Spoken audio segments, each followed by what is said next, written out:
Bila alternate coin nak terbang ni? Lama dah tunggu ni. Dengar video ni sampai habis. Let's go. So untuk siapa nak info tentang kripto, boleh join Telegram Cikgu, klik link kat bio. Alright, let's go. Before kita pergi ke alternate coin, kita lihat dulu Bitcoin. So basically Bitcoin dalam trend line uptrend lah. Dan betul-betul dia bertahan ni guys. Right? Dan sekarang ni nampak dia nak pull back lagi.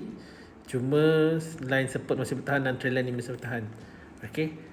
Alternate coin bila nak terbang? So saat-saat kritikal macam ni, kebiasaan alternate coin akan sideways, pull back dan tak akan terbang sampai Bitcoin dah clear direction. So basically sekarang ni Bitcoin dah sampai ke level yang atap resistant all time high.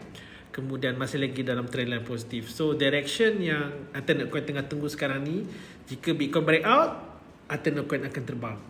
Jika Bitcoin breakdown, pecah trend line, jatuh ke bawah, breakdown, jatuh ke bawah, alright, dan sideways dekat sekitar sini 90 lebih, alright. Alternate coin memang biasa akan jatuh juga, tapi bila dia naik, alternate coin akan terbang lagi besar lah. Alright. Memang biasa dalam saat-saat kritikal macam ni, kat mana direction Bitcoin, masa inilah alternate coin akan betul-betul tak akan ada big movement lah.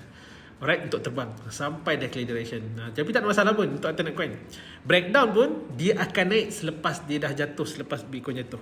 Alright, as long as Bitcoin dah clear direction. Dan kalau korang lihat Bitcoin dominance pun nampak dia dah breakdown dah daripada trend line uptrend. Alright, dan sekarang ni dia tengah retest. Memang tak lama lagi guys akan berlaku alternate season. Alright, cuma sekarang ni mungkin akan bermain dekat sekitar sini sebabkan Bitcoin tengah buat direction, alright, money flow tengah pergi ke. Lepas itu barulah kita boleh nantikan alternate coin terbang. Okey, boleh kata saya, jumpa lagi guys.